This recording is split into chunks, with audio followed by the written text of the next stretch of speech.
समस्याएं तो अनेकों हैं। जैसे किसी के पास संतान नहीं है, किसी के पास में धन नहीं है, किसी के पास में जो है तरह तरह के उसके केस चल रहे हैं, कोई फर्जी किसी को फंसा करके रखा है, कोई बीमारी से ग्रस्त है, कोई माने कई प्रकार से जो है व्यक्ति परेशान है। अब उन परेशानियों के लिए जहां वो युद्ध स्तर पर अपनी लड़ाई भी लड़ रहा है, दूसरी तरफ से फिर जब कहाँ कोई जहां कोई कहता है कि भैया कि वो अगर एस्ट्रोलॉजर कहता है कि आओ तुम इसकी पूजा करवा लो, तो जो है जो तुम्हारे राहु का दशा चल रही है कि केतु की दशा चल रही है कि शनि की दशा चल रही है, तो बेचारा वो एस्ट्रोलॉजी के पास में भागता है। बिल्कुल। है ना। इसके बाद में कोई पत्थर बेचने वाला कहता है भैया ये पत्थर पहन लो तो तुम्हारा समाधान हो जाएगा। कोई कुछ नाना प्रकार, कोई भूत, कोई प्रेत, कोई पलित, कोई तरह तरह से लोग प्रलोभित कर रहे हैं और जो है उसकी समस्या दूर करने का दावा कर रहे हैं। मगर सच बात है कि लोग केवल परेशान हो रहे हैं। आज इसके दरवाजे जा रहे हैं तो कल उसके दरवाजे जा रहे हैं, तो परसों उसके दरवाजे जा रहे हैं। व्यक्ति स्वयं इस बात का पर विचार करेगा कि वास्तव में क्या ऐसा आपके साथ में हुआ है कि नहीं हुआ है। आपके साथ में जो समस्या हुई तो आप कितने दरवाजे पर गए होंगे, मगर वास्तविक दरवाजा आपने जो है खोलने का, खटखटाने का प्रयास नहीं किया है। हमारे शास्त्रों में वर्णित है, जब जब किसी प्रकार की चाहे व्यक्तिगत समस्या रही हो, चाहे पारिवारिक समस्या रही हो, चाहे सामाजिक समस्या रही हो, उसमें केवल यही जब हमारे शास्त्रों को खंगाला गया, संतों के पास में जाया गया, तो केवल उन्होंने जो निर्विकार थे, उन्हें जिन्हें निस्वार्थी थे, जिन्हें उन्हें कुछ नहीं चाहिए था, केवल आपका कल्याण के लिए, तो यही कहते थे कि ऐसा करो, जाओ यज्ञ करो। महाराज दशरथ जी के चौथे पन में जब उनको ऐसा लगा कि यार सब कुछ तो है, मगर मेरे सब कुछ होने के बाद में मेरे पुत्र नहीं है, संतान नहीं है, आगे मेरी जो है ये राजकाज कैसे चलेगा।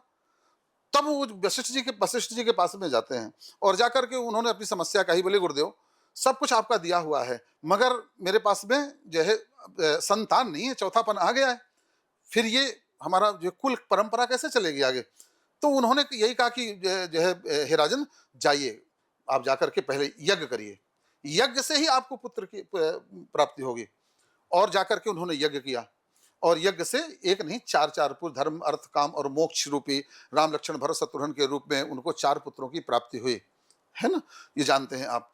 तो और भी पूरे शास्त्र, हमारे भागवत को ले लीजिए, चाहे रामचरितमानस को ले लीजिए, चाहे जितने वेदों को ले लीजिए, सब में सिर्फ यही हमारी समस्या का समाधान बताया गया है कि यज्ञ करो। अब ऐसा लगता है जो नास्तिक प्रवृत्ति के लोग होते हैं, अरे यज्ञ से क्या होगा भैया, यज्ञ में और तुम द्रव्यों को डाल दो, जला दो, हम जो है और कार्बन डाइऑक्साइड फैलाओगे, धुआं होगा, तरह तरह के जो नहीं समझते हैं। मगर जो है तरुण जी, एक बात ध्यान रखें कि इस संसार में जो प्रत्यक्ष 2 प्रकार की शक्तियां हैं, एक है जो स्थूल प्रत्यक्ष और एक है अप्रत्यक्ष। प्रत्यक्ष जो शक्ति है उससे बड़ी शक्तिवान है अप्रत्यक्ष जो सूक्ष्म सत्ता होती है।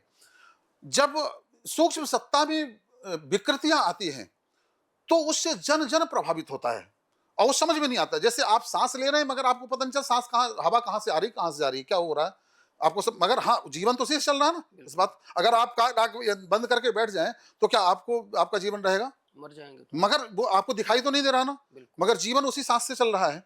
ठीक इसी तरह से अप्रत्यक्ष सत्ता जो है, जो दिखाई नहीं देती है, उसमें जब विकार आते हैं तो सबके ऊपर प्रभावित होते हैं। और विकार कैसे आते हैं, कुविचारों के रूप में बने। जब जो है निगेटिव ऊर्जा जब चारों तरफ फैलती है तो आपका भी दिमाग खराब करेगी, आपके परिवार का, आपकी पत्नी का, आपके बच्चे का भी दिमाग खराब होगा।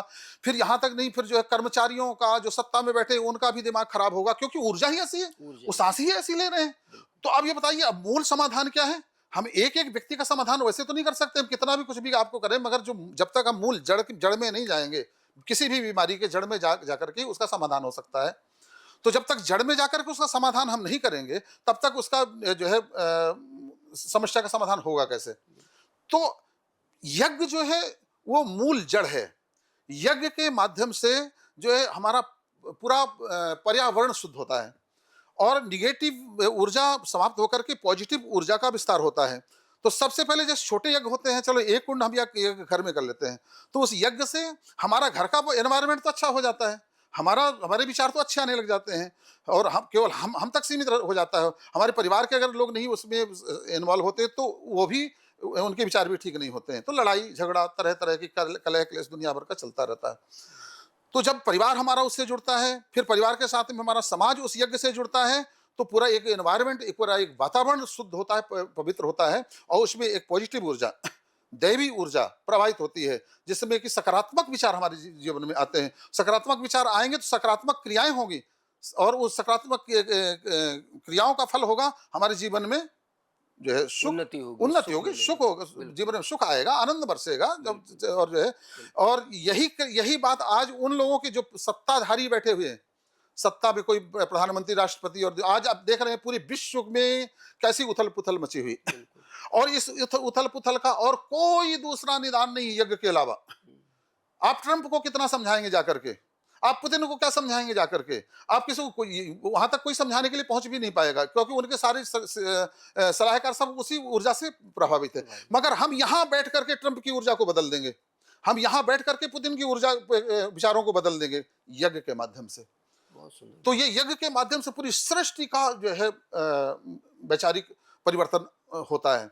इसके बाद दूसरी बात आपने पूछी कि इससे समाधान क्या, जो है हर प्रकार का समाधान है, बिल्कुल समाधान है इसमें। देखिए, जब इस सृष्टि को भगवान ने बनाया, और बनाने के बाद में जब समुद्र मंथन से लक्ष्मी जी का अवतरण हुआ, सब जानते हैं, समुद्र मंथन से लक्ष्मी जी का अवतरण हुआ, तो उस समय पर एक लक्ष्मी नहीं आई, अष्टलक्ष्मियां आई। अच्छा, अष्टलक्ष्मियां, उससे लक्ष्मी जी के पीछे अष्टलक्ष्मी भी जो है आई, और भगवान ने उन सबको अपना अपना कार्य दिया। देखो, मैं ये पूरी सृष्टि की रचना रचा हूं, इसमें आप लोग मेरी सहधर्मिणी होने के नाते आप लोगों को कौन क्या कार्य करना है? तो बोले जो है आपकी जो ये प्रकृति है, इसको बढ़िया संतुलित रखेंगे, है ना। तो बताइए, तो एक संतान लक्ष्मी, आदि लक्ष्मी, धन लक्ष्मी, धान्य लक्ष्मी, संतान लक्ष्मी, वैभव लक्ष्मी, विद्या लक्ष्मी, ये सब अष्टलक्ष्मियां हैं। अब आपको, अब मान लीजिए हमें संतान की प्राप्ति करनी है, तो हमें क्या करना चाहिए? यज्ञ भी करें, संतान लक्ष्मी की जो है यज्ञ में आहुतियां प्रदान करें। संतान लक्ष्मी का मंत्र होता है, वो जब हमसे कोई जुड़ता है व्यक्ति, और जो उसकी समस्या होती है, तो उस मंत्र को हम जो है बाई पोस्ट, कुरियर के माध्यम से उसके पास में वो उसकी समस्या का समाधान भी भेजते हैं, और उस मंत्र को लिख करके भेजते हैं, और कैसे आपको क्या करना है वो हम जो है उसका समाधान देते हैं। तो संतान लक्ष्मी की जब उपासना करते हैं, उसको आहुतियां देते हैं, तो संतान की प्राप्ति 100%। अभी तक मैंने जो है तरुण जी जितने यज्ञ किए हैं, उसमें जितने लोग संतान की कामना से लेकर के बैठे थे, आप बिलीव नहीं करिएगा, 10 महीने के अंदर, 11 महीने के अंदर उनको संतान की प्राप्ति हुई है। हाँ, मगर अगर प्रारब्ध में ही नहीं, 1% की बात मैं नहीं करता हूं, 1% की, 99% की बात मैं करता हूं, बिल्कुल जो है पूरे उस प्रमाणिकता के साथ में कहता हूं कि आपको संतान की प्राप्ति होगी।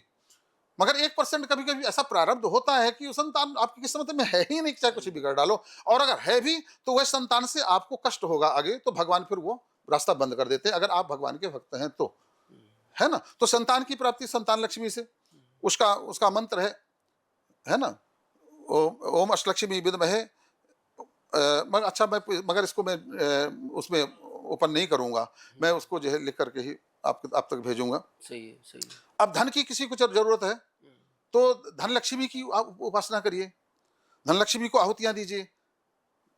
जब मनुष्य की रचना ब्रह्मदेव ने किया, पूरी सृष्टि को सुंदर बनाया, और उस सृष्टि को सुंदर बनाने के बाद में देवताओं को सारे कार्य सौंपे गए।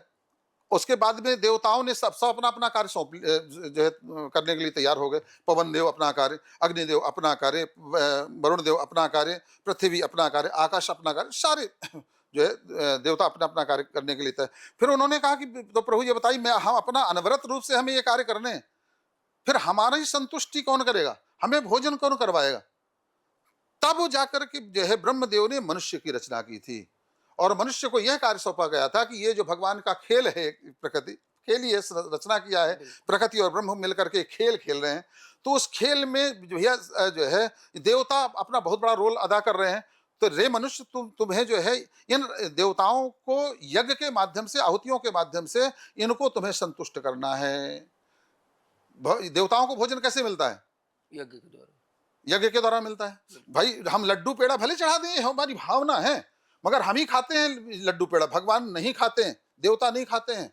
ये केवल हमारा भावना है कि हमने लड्डू चढ़ा दिया, हमने नारियल चढ़ा दिया, हमने रसगुल्ले चढ़ा दिए, हमने फूल कुछ भी कर दिया मगर केवल बताइए कि अगर भोजन प्राप्त होता है, पूरा का पूरा भोजन अगर मिलता है देवताओं को, तो यज्ञ की आहुतियों के माध्यम से होता है। उसमें इतना सा भी देवता नहीं छोड़ते।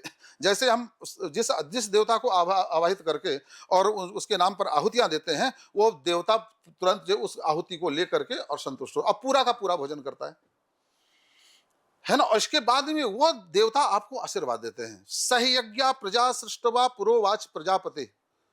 प्रजापति मतलब ब्रह्मा जी, यज्ञ के साथ में मनुष्य की रचना की है कि ताकि जो है इस यज्ञ के माध्यम से देवताओं को तुम संतुष्ट करो। देवान भावयतानेन ते देवा भावयन्तु, है ना। देवताओं को तुम संतुष्ट करो और वो देवता बिना मांगे ही आपको देते चले जाएंगे, आपकी जीवन की समस्या का समाधान करते चले जाएंगे। तो हम सब कुछ करते हैं मगर यज्ञ नहीं करते।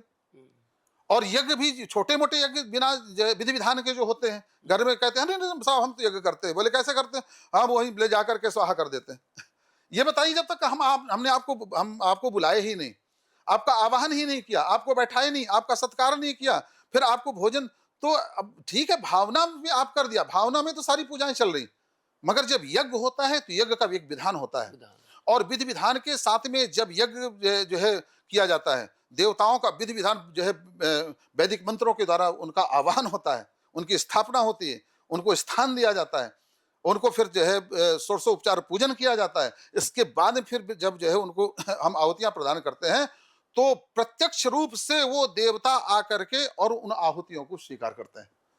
और वो संतुष्ट हुए देवता आपको बरदहस्त करते हैं कि जाओ खुश रहो मस्त रहो, तुम्हारे जीवन से हर प्रकार का क्लेश दूर हो जाए, हर प्रकार की समस्या का समाधान हो जाए। तो ये मैंने ये बताया आपको कि यज्ञ